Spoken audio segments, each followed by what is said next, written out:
The story begins in Portland, Oregon, where we meet Shawn Falco, a young man who dreams of becoming a professional photographer. It's his passion and lifelong goal. Shawn lives away from his mother because his father has passed away and he doesn't get along with his stepdad. Shawn is in a relationship with Riley, and the film opens with a romantic moment between them. Shawn takes a few pictures of her, some of them being a bit private. Later, we see some jewelry in the trunk of Shawn's car, hinting that he might be involved in something illegal. From the stolen items, he picks out a ring that he plans to gift to his mother. When his mother receives it, she's overjoyed. His stepfather even offers to get him a job, but Shawn refuses, saying he doesn't want to be trapped in one place or routine. Shawn has a close friend named Derek, and together they work night shifts as valet parking attendants at a restaurant. But that's just a cover.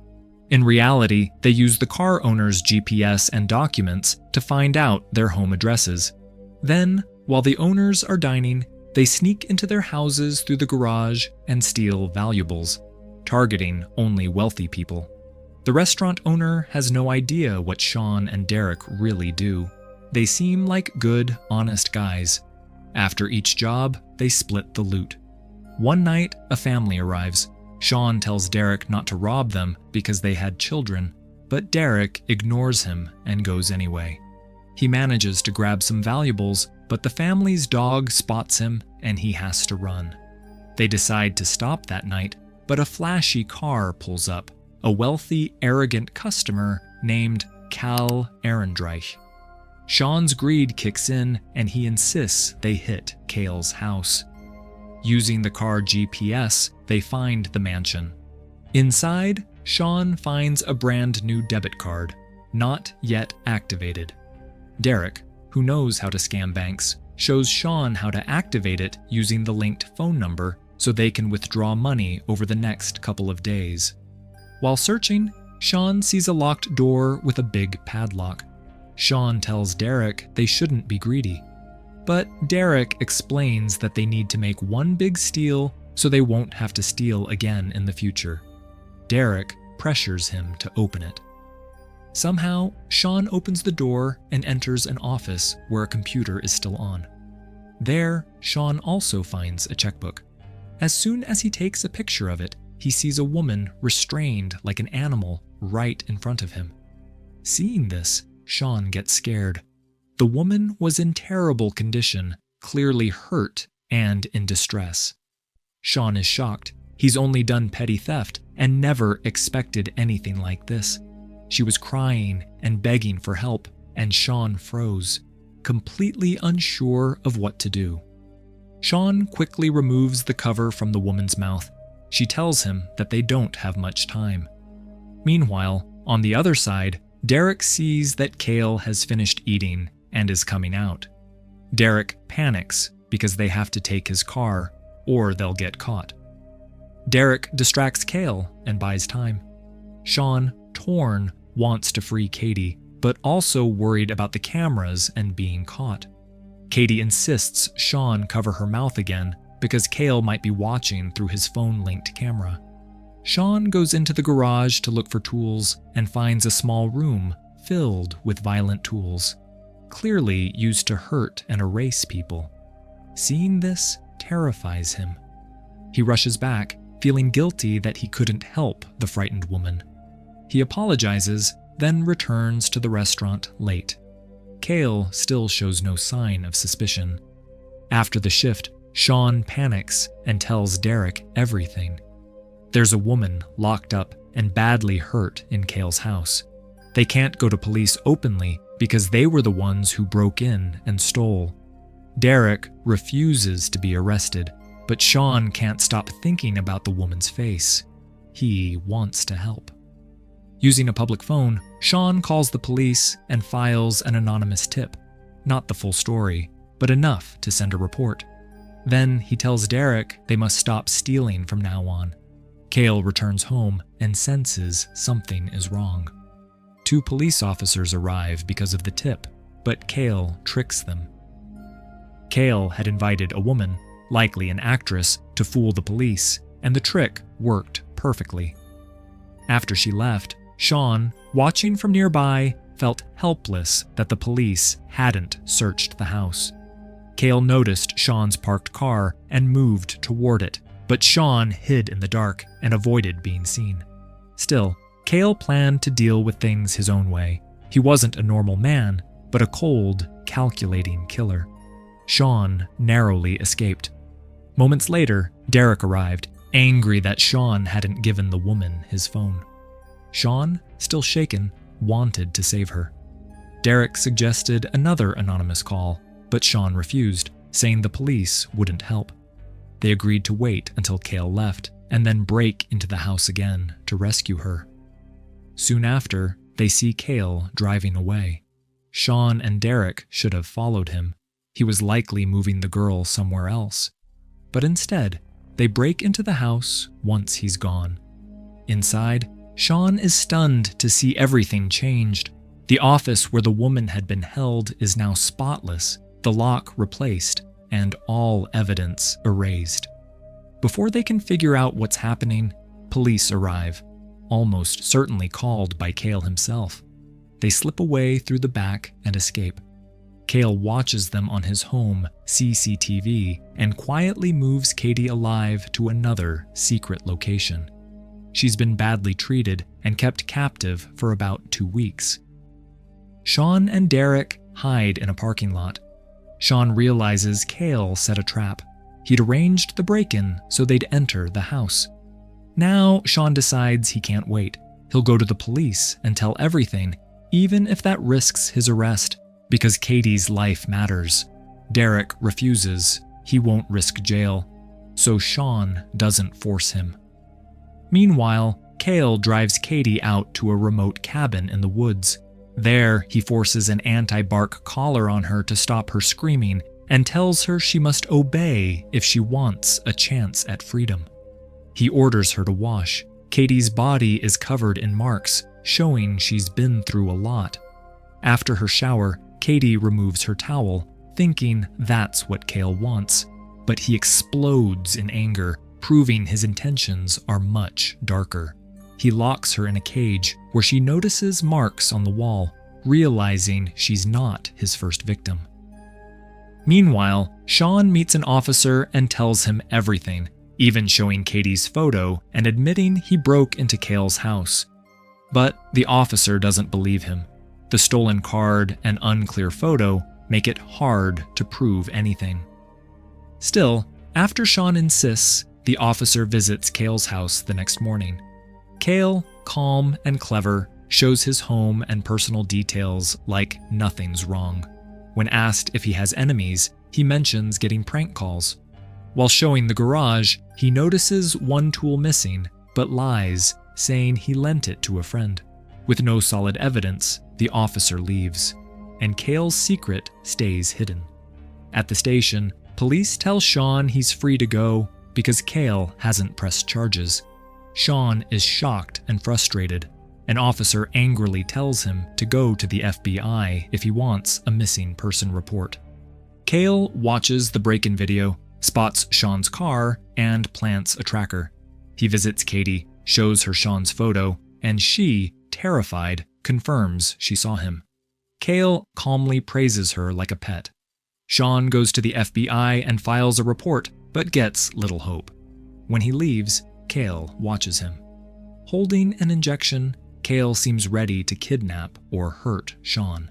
He follows Shawn home, sneaks inside while Shawn is showering, thinks about shooting him, then instead quickly copies all passwords and data from Shawn's computer. Cale also steals Shawn's camera SD card without him knowing. Then he calls Shawn's boss, Nino, and threatens to report the break-in. Worried about his restaurant's reputation, Nino fires both Shawn and Derek and hires 2 new valets. When Derek finds out, he gets into a fight with the replacements, and Nino throws him out. Meanwhile, Cale hacks Shawn's Facebook account and discovers Riley, his girlfriend. Realizing the private photos Shawn took were of her, he uploads them publicly. The pictures spread through her class, humiliating her. Upset, Riley messages Shawn, and he rushes to explain, but Riley's friends confront him angrily and kick him out. When Shawn returns outside, his car windows are shattered and the tires slashed.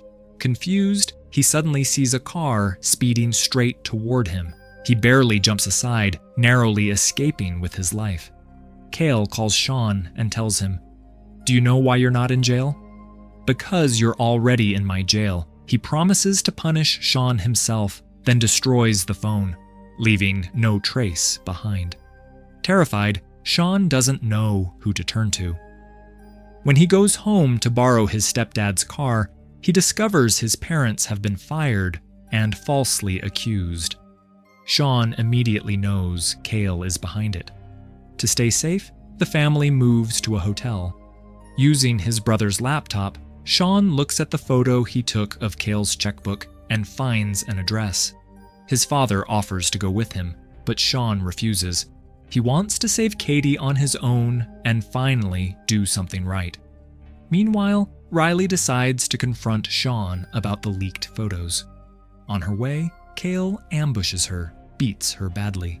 Her friend witnesses everything but can't identify Cale because he's wearing a hood. At the same time, FBI agent Fuller learns Katie has been missing for 3 weeks and begins to believe Shawn's story. But his superior dismisses the case, calling it a waste of time. Meanwhile, Shawn learns about Riley's condition and visits her. She's weak and angry, refusing to listen. Heartbroken, Shawn leaves and calls Derek to discuss Cale. As Derek enters his house holding some groceries, he accidentally starts a video call. And at that very moment, Cale, who had been hiding in the closet, attacks him. They struggle, but Cale knocks Derek unconscious and shoots him, setting it up to seem like self-harm. Shawn hears everything through the call and shouts for Cale to pick up. When Cale answers, Shawn quickly takes a screenshot of his face, realizing he finally has proof. Cale, realizing his mistake, smashes the phone in rage. By the time Shawn reaches Derek's house, the police are already there. He tries to explain, but no one believes him. He sends the screenshot to Agent Fuller, then decides to act alone. Shawn sneaks into Cale's house, searching for evidence. He finds nothing inside, but a clue in Cale's car gives him his next lead. When Shawn returns to put the keys back, the house lights suddenly turn on. Cale knows he's inside and has already set a trap. Shawn spots a bomb hidden in the microwave. Cale plans to blow up the entire house with him in it. Shawn barely escapes by stealing Cale's car, and moments later, the house explodes behind him. Shawn survives, but Cale believes he's dead. Thinking the problem is gone, Cale prepares to disappear under a new identity. He's done this before. Rich, methodical, and experienced in covering his crimes. In his backyard lies a massive pit, hidden beneath a wooden cover. Cale opens it, revealing his next horrific plan already in motion. Agent Fuller traces the phone location from Shawn's photo to a remote cabin in the woods. Fuller convinces his supervisor to get a warrant after sharing Cale's troubling past. Raised wealthy and spoiled, Cale once lost control of trained horses. He even killed a horse and later shot the trainer. That violent history explains his dangerous, controlling behavior toward people. Shawn follows Cale's car to the cabin. He remembers the tool he hid under Cale's seat and goes back to get it. Shawn finds Katie, and she's relieved to see him. But Cale suddenly hits Shawn from behind and knocks him out. A short time later, Cale drags Katie out to the hidden pit and forces Shawn to wake so he can watch. Shawn and Katie plead desperately, but Cale fires anyway, and Katie falls into the pit. Shawn breaks down in tears. Just then, police arrive outside, but without a warrant, they're forced to wait. In the woods below, Katie isn't dead. The bullet only grazed her hand. As she struggles to climb up, a handful of dirt slips from her grip, revealing another woman's body buried beneath. Slowly, Katie realizes the horrifying truth. The pit is a grave for all the women Cale has killed before her. Meanwhile, Cale taunts Shawn, saying he'll frame him for everything. He's already planted a fake confession on Shawn's laptop, ensuring no one will ever uncover the truth. As Cale gloats, Shawn suddenly notices movement behind him. Katie has climbed out and is searching for something. Shawn distracts Cale long enough for Katie to strike from behind, smashing him over the head and turning the tables. Cale fell from Katie's attack. She quickly frees Shawn, but Cale regains consciousness and starts shooting again. The two run for their lives through the woods with Cale close behind. Shawn spots an axe on the ground and tries to grab it, but only the handle comes off in his hand. When he turns, Katie has already run ahead, straight into Cale's path.